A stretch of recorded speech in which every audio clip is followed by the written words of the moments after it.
starter kit. So today we have myself, Gloria, or also known as G-Chan. And if Ali can just flip over to the next slide. Thank you. So I'm a developer advocate at IBM, and I'm also a STEM mentor. Today on stage I have developer Ali, and I'll let her introduce herself. Yep. Hi guys, I'm developer Ali. I've just joined the IBM Developer Advocate team. I'll be working with developer Steve in Melbourne at some point when I can leave Sydney. I'm a full stack dev and tech for good enthusiast, so I've been involved in a few hackathons in the past. Love hackathons. Hope to see some amazing innovations and tech thoughts come out of this. It's always cool to see the end product, so I hope you guys are doing well. If not, hit up the mentors. I'll be happy to guide you. But back to the point, today we're going to be building, with some edits, one of the starter kit tutorials that you can find on developer.ibm.com. So I'm building on a Mac OS, so some commands might be slightly different, or a few of the things I do, but it's pretty agnostic. And you can find the GitHub repo for this app posted in the chat, or you can check out developer.ibm.com and find that link yourself. I'll just give you a quick look at what the app looks like, if I can find what we're building. At the moment, I'm just running it on an iOS simulator. So at the moment, I can make the joke that I've got an iPhone and an Android. I know, I'm almost as funny as Steve, but maybe we should put that on our next bingo card. Gloria? Yes, absolutely. Speaking of bingo cards though, Ali, do you want to remind them what they have to do for the socials? Yeah, since we're speaking of our little social events, don't forget guys, there's prizes up for grab or swag up for grab. All you have to do is post on Twitter or LinkedIn with the hashtag call for code, anything you like, something cool about your product, something cool about the team, venue, whatever you're liking at the moment, maybe the virtual pizza, up to you. I mean, SVG pizza, my bad. The app, this is a little app we'll be building. So you can see I've just opened it up. This is the homepage. So this app is built using IBM Cloud, which to be honest, I hadn't used before this and found it super easy. I just logged in, signed up, logged in, and then a few command line links later, and I was up and running. So super cool. We're also using the Watson AI app to build a little chatbot here. So as you can see, there's already a few commands with some answers. And the starter kit comes set up as a flood disaster information pack. So if I type in flood, I get an answer for flooding. And it's also built using Here Technologies location services. So as you can, this is a map in San Francisco, but we can change our location to where I am now. Sydney. Developer Steve is definitely going to tell me that it should be Melbourne, but I'm going to put Sydney in there. Quick, don't let him in. As you can see, the app changes right now to show Sydney. Just for developer Steve's benefit, I'm going to put in Melbourne as well. But pretty cool that with only a few lines of code, and we'll get to that in a minute, you can see your map changing to a correct location. So to talk about here, technologies, actually, we have Shona. I'm going to pass over to Shona to give us a little bit of a rundown on here technologies. Thanks, Shona. Sure, thank you, Ali. Just sharing.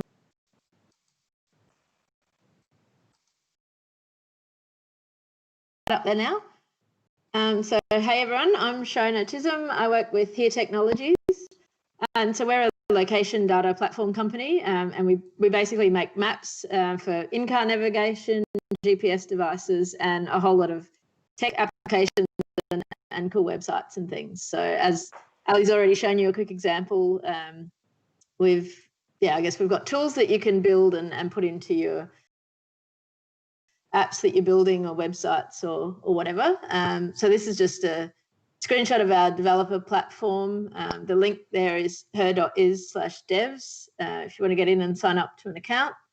and it's free for everyone to sign up, and you get up to 250,000 transactions a month on that freemium plan. And so that's really enough. I mean, more than enough for a hackathon, of course, but it's even really aimed at sort of startups and small businesses to use without costing anything. So it's I think it's a really great tool, and it offers a lot of functionality for free. So you only really start paying once you're at a top level.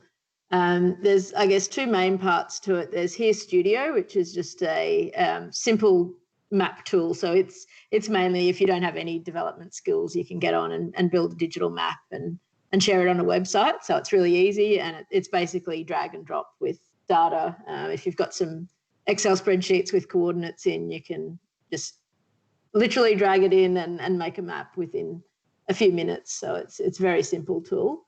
But for those of you who are more development inclined and want to do a lot more with location data, we've got a whole range of different APIs and SDKs. This is just a quick rundown. I mean, I could spend hours talking about them, but there's just to give you an overview. So we've got the base maps, is what Ali showed, and that sort of helps you get in and do things like searching. But there's other tools, so routing, navigation, traffic, and a lot of other information you might want to put in. So if you're building a delivery app or a sort of routing car share app or something like that, there's a lot of different tools that you'd need to get in there and use that. And I guess just a couple of quick examples. So routing, just getting from A to B. Sorry, Steve, we're in Sydney again. Sending something. It's pretty simple to use all that. I won't get into it and explain it all.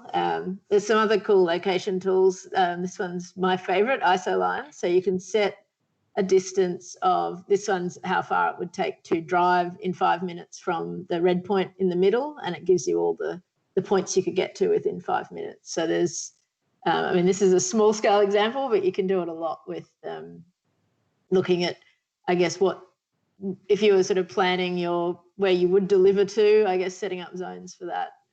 It's something really good to use, but there's a lot of other functionality with it as well. And as I mentioned, we cover SDKs as well. So we've got iOS and Android. So we've got hopefully everything covered. And that's it from me. So there's my details if you've got any questions. Our developer relations lead is around as well. Not right now, but he will be around and available to contact, Sam Amir Ibrahimi. So either of us, feel free to contact us. Otherwise, jump on the dev portal and her.is/devs, and you can have a look and hopefully find something useful. That's it for me. Stop sharing and go back to Al. Thanks for that, Shona. Yeah, that's actually really interesting and really relevant to what we're going to change this little startup app to today. Because obviously, flooding is definitely a relevant topic, but we want to show you how easy it is to use the Watson AI assistant and to change this startup pack into something that's maybe a little bit more relevant. So everyone remembers the bushfires we had at the beginning of the year here in Australia. So we're going to basically change this app a little bit to be more relevant to being maybe a fire information app, or showing the radius of fires. We all remember that map from back in January, February. God, it's been a crazy 2020, hasn't it? Absolutely, Ali. So I think that's really relevant to what we're doing here. So firstly, see the startup tutorial.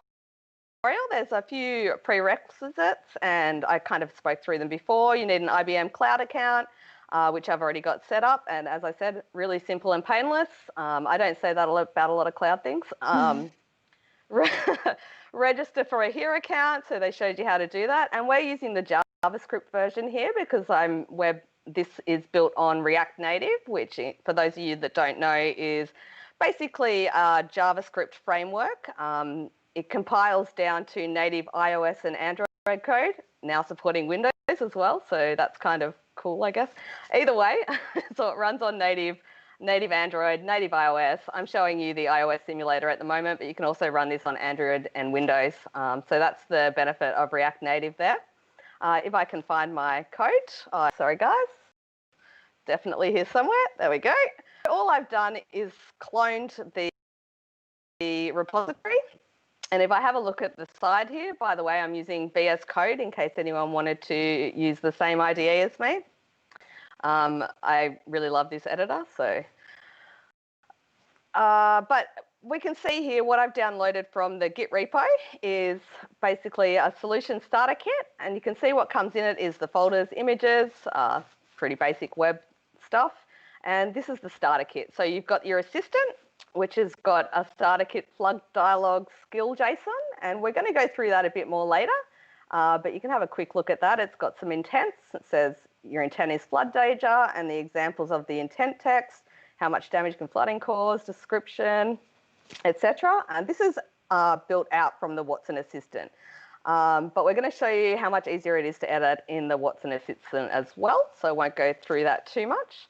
The next part is also the server app. So this is what's running in IBM, not much there. If I have a look in my terminal, I'm running this on localhost 3000. So the server's listening to localhost 3000 and it's successfully connected to my Watson Assistant. So if you go through that basic tutorial pack that I was showing you before, sorry guys, switching screens too much, you'll see that. And then we've got the main build here, which is built out in React Native.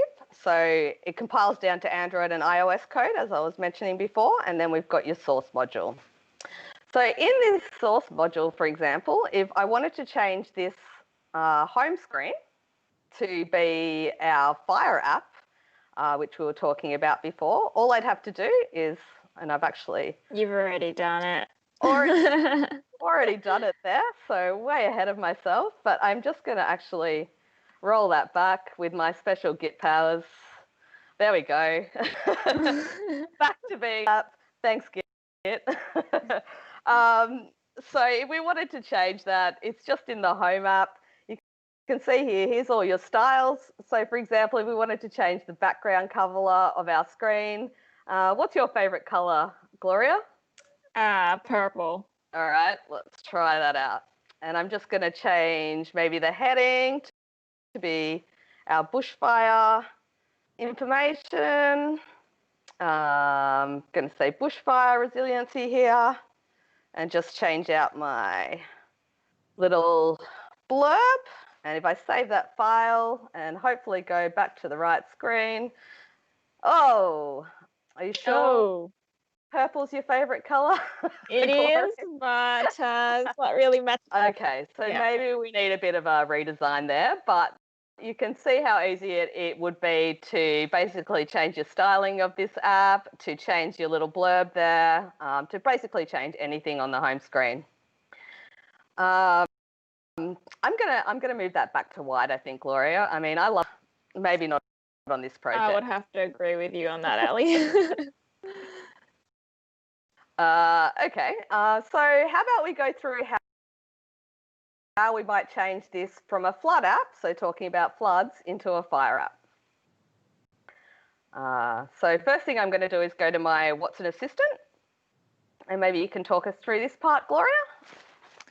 Absolutely. So as Ali previously alluded to, there are multiple ways we can actually edit it. So first is to obviously edit the code via the JSON file in the Visual Code Studio. Yes, the IDE. And we could do that, but this is a long file, I gotta say. Yeah. And for those who don't really know how to code, it might be a bit scary. So there is another way, which is to edit through the Watson Assistant instance, which doesn't involve any coding, and file once you're finished. So as you can see on Ali's on the screen, this is Ali's. My assistant? Yes, your assistant. That is spelt incorrectly, but didn't want to bring your attention to that, but I did. We'll just go into the instance. I'm an individual. You're still human, I know. Oh dear, that'd be a compiler error for sure. All right, so just to let you guys know, you will have created this if you've followed the starter kit. So this is nothing, well, not nothing new, but nothing too hard. It's just pressing a few buttons and then voila. Voila, so exactly, voila. So there are two main things that you'll be learning in the Watson Assistant, and that's intents and dialogue. Yep. So let me just explain what an intent is. So intent is the way that Watson kind of understands what the user is asking for. So in our example, a user might want to know what is a bushfire. So what I'm going to do is I'm going to get Ali to create a new intent for bushfire. Yeah. So you might have seen as well that we had a few other intents related to fire. So we've just got a few in there for a bit later, but we're going to show you how to create the fire intent now. Mm-hmm. So you put an intent name and then a description of what the intent is going to be about. So this is all going to be about information about fire. And then we create the intent. So in the user example section, that's basically what you expect a user to be typing. So for me, I'd be typing, Ali can't type. I'd be typing, what is a bushfire? What is a fire? You know, bushfire and fire, as Ali is typing now. What is a fire with a lot of question marks? Yes. I'm very interested. All right, wonderful. She's put some user examples in there, and then we'll just go back, which is the, and also, be careful. While we're here, Gloria, if you make a mistake and you've put the wrong question in, or for example, too many question marks at the end of it, you can delete or edit it. So I'm just going to delete that last one there. Yep. Exactly. Yep. We go back, and then you can see at the top there, we've got the fire intent. And now Ali's jumped ahead and sorry, Gloria. Straight back into dialogue. Okay. Which is fine. I need an answer. Exactly. You've brought me to the point. So dialogue is basically using the intent to interact with the user and providing a useful response. So in other words, the dialogue basically matches what the user says to what the bot will say back to you. So there is, are you creating a node? That's correct. All right, I was going to make you do it without the node created first. Sure, let's do that. Okay. So let's do try it, which is the top right. Yep. And what happens if you type fire? Let's have a look. So Watson didn't understand that. Can you try rephrasing? So the reason behind that is we didn't connect the intent to the dialogue. So now we will add a node to connect the intent to the dialogue. Sure. So I'm going to go up here and just press add node. Yes. I'm going to name it fire. Yep. And then if assistant recognizes, what's this part? So that's relating it back to your intent. So you want to do hashtag and the intent we created earlier, which was hashtag fire. So luckily these do come up in case you forget what it was. And then assistant responds with text. So this is where you will put a response, which we have prepared earlier. Love a good pre-prepare there. That's also the response I put on the introduction. So in case anyone was wondering how I got that copy and pasted so quick, there you go. Probably not, but okay.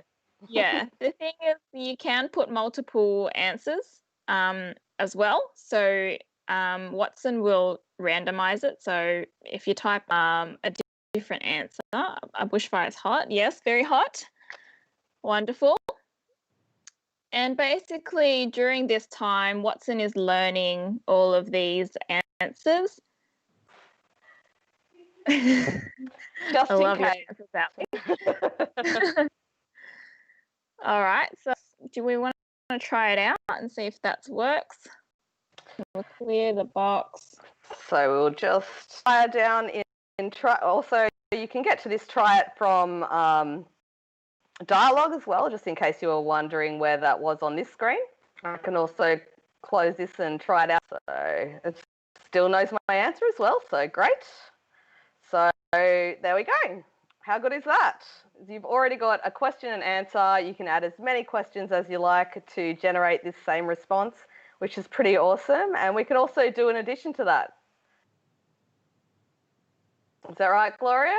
In addition to that, yes. So, for example, if I wanted to tell people about bushfires, but also then make sure they knew how to, for example, seek shelter. Ah, okay. So you're talking about linking them? That's correct. So what if I wanted 2 responses after this answer? So at the bottom, What? yes. Yep. Sorry, I've got something covering covering it. So there are 2. So when in my screen, I can only see a microphone button, a video button, and an encore button. So it's kind of covered for me. Okay. So basically, what you're seeing on the screen is then assistant should. So after it's given this response, then what should the assistant do? It can either wait for a reply from the user, which might jump to your next answer, or you can prompt it to go straight to another answer. Yeah. So, for example, I want to tell people about fires, and potentially I want them to know straight away how to seek shelter from a fire that's coming through. So I am going to jump to the fire seek shelter, which we set up exactly the same way as the fire, with intents and a dialogue option, and adding a node to a dialogue. And I am going to, which one do we press here? Wait for user input, if assistant recognizes, respond. There we go. We can try it. So that should now, if we try it, we should not only get the initial response for fire, but we should also get the response for fire seek shelter. So we can have a quick peek at fire seek shelter. Oh, try saying that. Oh, tongue twister there. No. Lucky it's not seek shelter. And we've got a response in here. By the way, I've got these all from government sites, these responses, apart from those ones about not putting your hands in a fire. But so we should get now 2 responses if we type in fire. So we'll try it out. Ooh. A bushfire is hot. Okay, so potentially should go back and delete those responses to the dialogue and anymore. Just showing you potentially that you can have more than one response come up. So there you go. Pretty simple with that one. So I've just changed that. We'll go back to try it out. I'm just going to clear that panel so everyone can see. And this time I might type in bushfire, because remember that was our other intent question. And it recognises immediately that it's the fire answer, but it hasn't. Yeah, so the reason for that is because we chose wait for user input. So they're waiting for another input from us, which we're not giving them. Right, so to fix that, we'll go to jump to instead and fire seek. You've clicked. You can edit the jump to. So if you go to the jump to.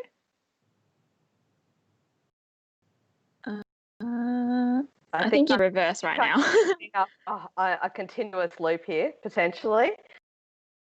So we don't want to do that. I am not sure how to get out of this, but there's one sure method to do it, and that's called refreshing the page. That is true. It when in doubt, turn it off and on again.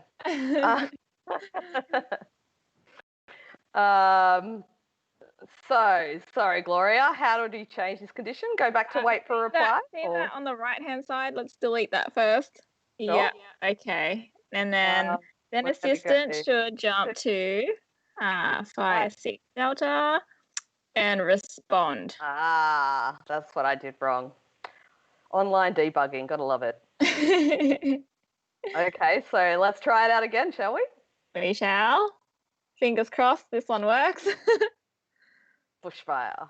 Oh, yeah. There we go. There we go. So we can see we get 2 responses straight up. The awesome thing about this is that I've edited it now in the What's an Assistant, and if I go back to the app and type in the same, apologies you can't see the text there, something to do with iPhones, I'm sure.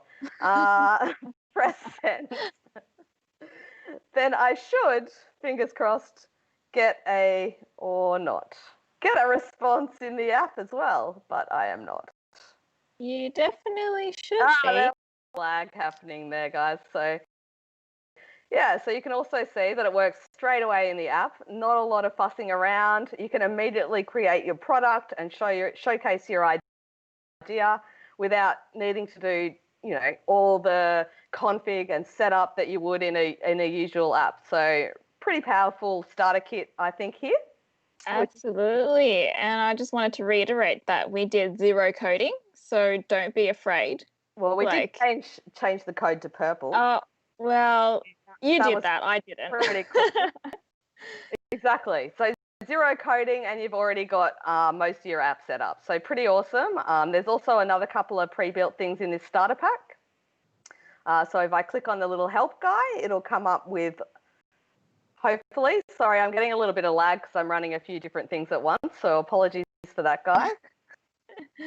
And probably about 100 Chrome tabs. Oh, yes. If you guys ever see her Chrome tabs, you will be lost. It's organized chaos, I'm telling you. There we go. So, yeah, sorry, just a bit of lag because it's going through the simulator and because I've got 100 things running, not to mention my Chrome tabs. So look at all the help you can get in Melbourne. But like Shona was talking about before, changing ones as well is as easy as putting a file into here maps. So we won't go through that at the moment. I think we're running a little low on time, but hopefully we've given you a really good start on how to, potentially if you're still wondering or still trying to get a product together, maybe you can just grab one of the starter kits and it's already got half your code done for you. And that way you can focus on actually delivering your idea and what we're looking for. And I hope everyone's not stuck on code, but if you are, here's maybe a way that could help you. So big thank you, everyone, for joining us. And again, don't forget about our social comp, hashtag call for code for swag on socials posts. Actually, talking of swag, look at my socks. And that is what you'll be getting. No spoilers. Usually you don't want to tread on bees, but in this case, it's kind of cute. Not just that, though. We've also got some ESPs to give away, so call for code. Also our bingo and 8 p.m. trivia if anyone needs a little bit of a break from code. So thanks again, everyone. Thank you for having us. Any questions, hit us up. We'll be around. Yes. See you next time.